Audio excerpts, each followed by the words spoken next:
Meus irmãos, meus amigos, desejo um dia muito feliz para todos nós. E aqueles que não se inscreveram ainda, se inscrevam, não é? Estudem junto conosco a cada sábado. Hoje nós estaremos realizando o estudo de perguntas e respostas na sua versão 15. Tá certo, gente? Então chegaram perguntas muito interessantes e nós vamos aqui buscar, pela ótica espírita, responder a cada uma delas. A primeira questão de hoje veio de um amigo muito querido nosso e em outro estudo de perguntas e respostas eu terminei não incluindo. Hoje será a primeira questão, que diz assim: nossos familiares nos receberão no mundo espiritual quando no nosso desencarne? É uma pergunta muito interessante e que nos traz muito conforto, muita esperança e aquela certeza, não é?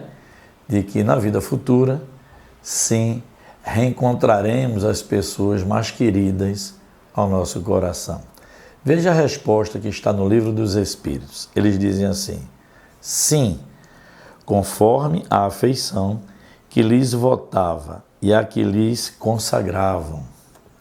Muitas vezes, aqueles seus conhecidos, parentes, o veem receber a entrada do mundo dos espíritos e ainda o ajudam a desligar-se das faixas da matéria. Encontra-se também com muitos dos que conheceu e perdeu de vista durante a vida terrena. Vê os que estão na erraticidade, como também vê encarnados e os vai visitar. Então veja que a resposta da espiritualidade é bem mais ampla, não é? Então o questionamento é: nossos parentes estarão nos aguardando no mundo espiritual quando do nosso retorno? Sim, gente.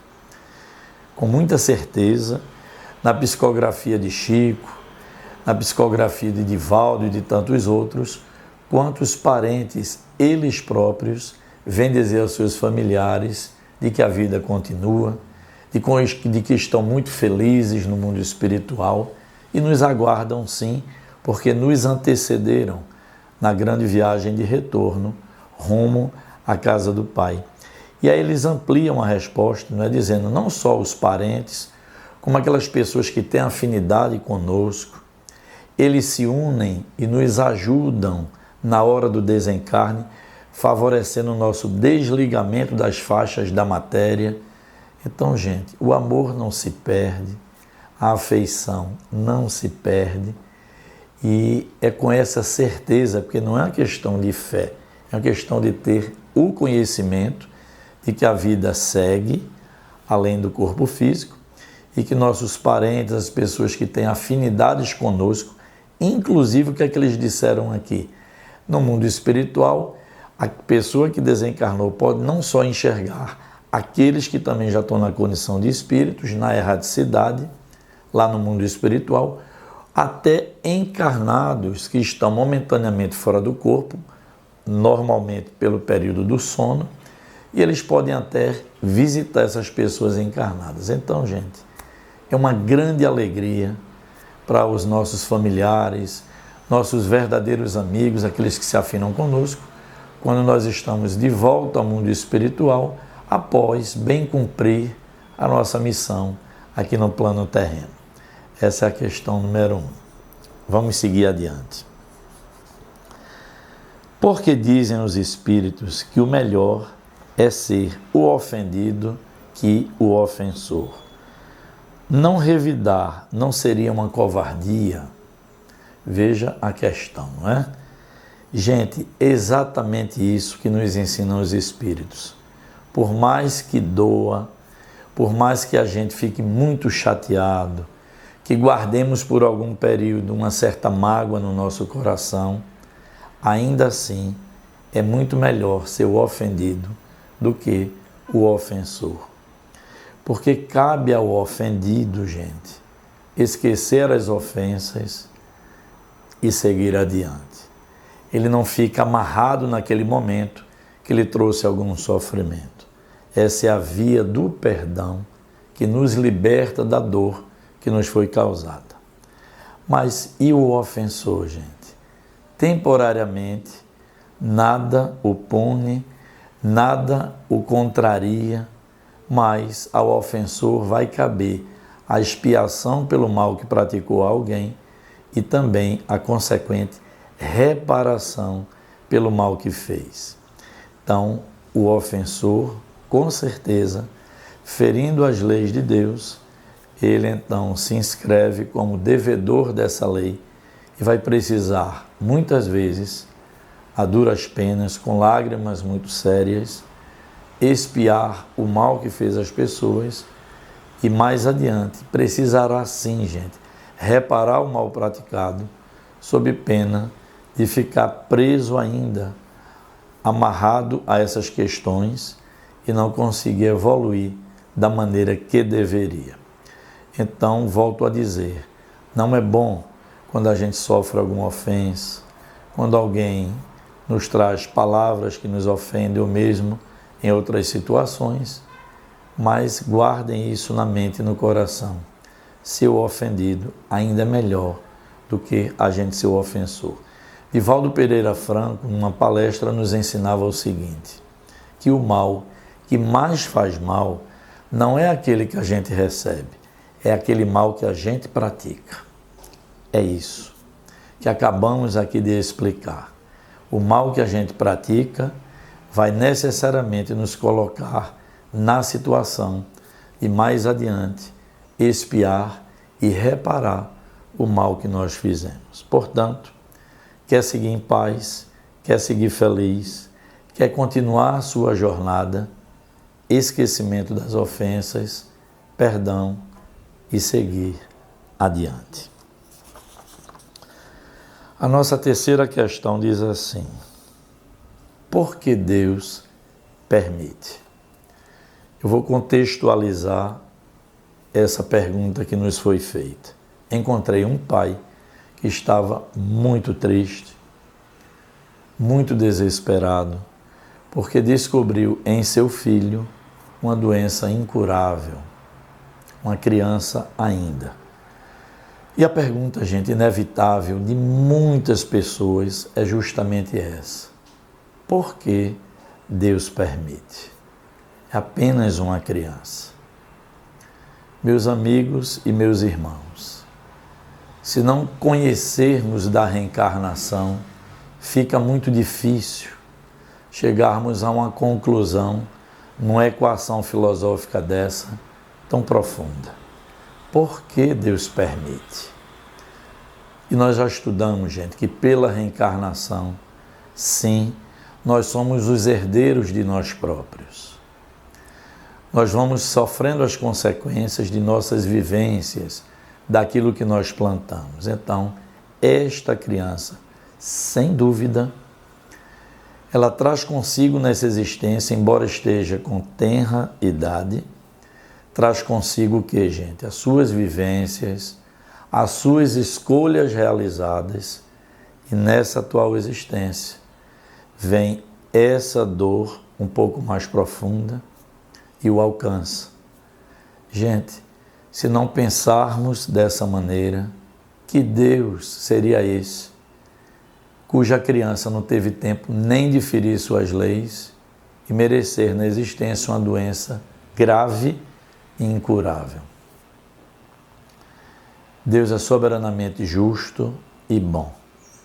Então Deus permite para que essa criança, que hoje está em tenra idade, mas sabemos que ali há um espírito viajor do tempo, que vem fazendo pelo arbítrio as suas próprias escolhas, com vários acertos, mas também traz hoje a consequência das escolhas que não foram tão boas. E aí, no novo corpo físico, desaguam os sinais do perispírito, que trazem então as consequências das escolhas realizadas e que não foram tão felizes. Então Deus permite para que esse espírito se redima, não é? É pela dor? É. Amanhã não tenham dúvida.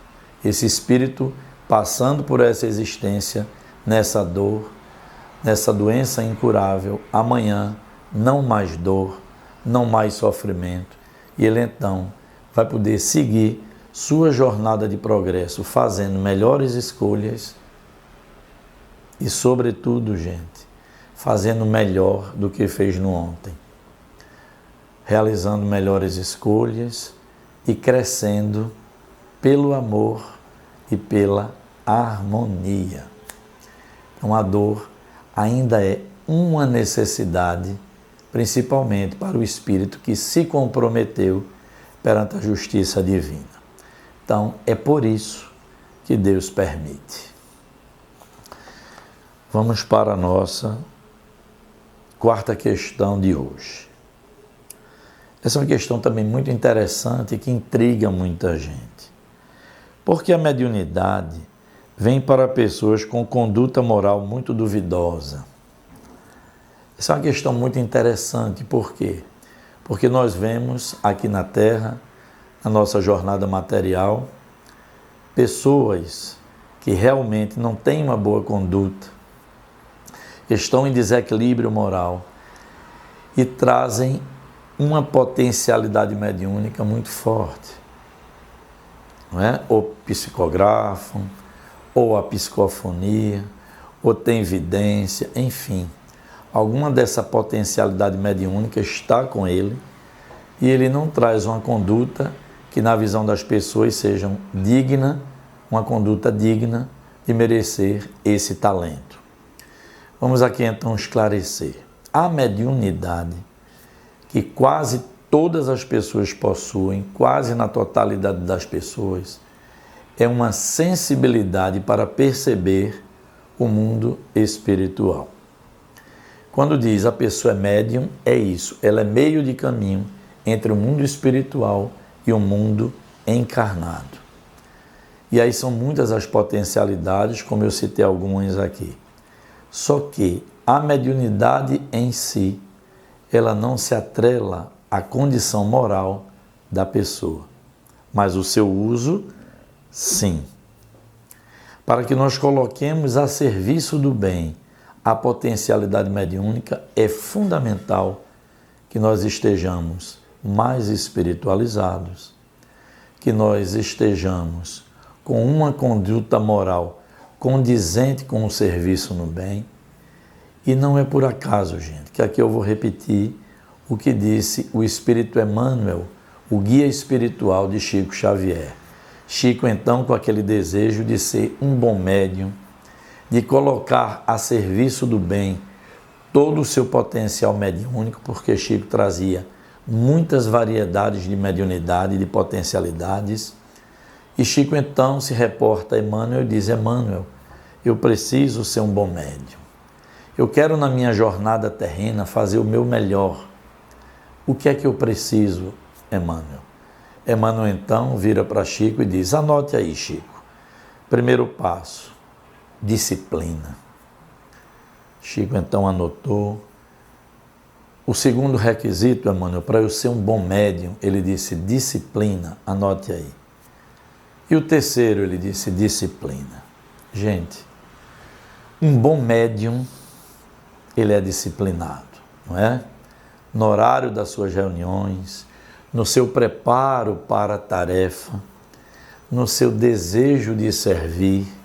E aí, como recomendam os espíritos, na grande maioria das vezes, o bom médium, ele abdica de suas ocupações mais fúteis aqui do plano material para dedicar-se naqueles dias à sua tarefa de servir ao seu semelhante. Então essa é a resposta, porque a mediunidade vem para justos e injustos, digamos assim, porque é uma potencialidade que é colocada por Deus na mão de todos. E se todos tivessem a consciência de colocar essa mediunidade a serviço do bem, mesmo esses que hoje se encontram com a conduta em desarmonia, eles se recuperariam, organizavam a sua conduta e iam também servir nas fileiras do bem. Então é isso.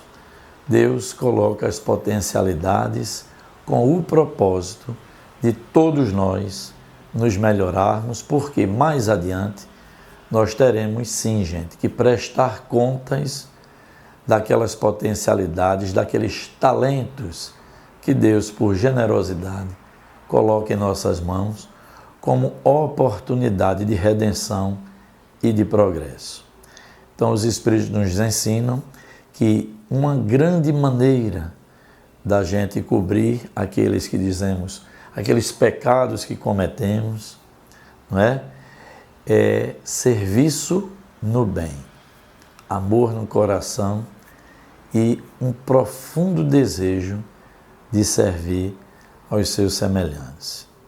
Então, servindo no bem, gente, nós vamos sim nos recuperando de alguns erros do passado, de algumas escolhas mal feitas, e aí nós vamos naturalmente também realizando o nosso progresso espiritual, finalidade primeira dessa existência. Então, espero que tenham gostado desse estudo, não é, de perguntas e respostas. Deixem durante a semana aqui os seus comentários, tá certo, gente? Para que nós possamos ir interagindo no canal. Já agradeço a todos que vêm divulgando, que vêm aqui também se colocando em nosso canal. E divulguem, peçam às pessoas que se inscrevam. E Deus vai permitir, próximo sábado estaremos aqui juntos novamente. Muita paz e luz a todos.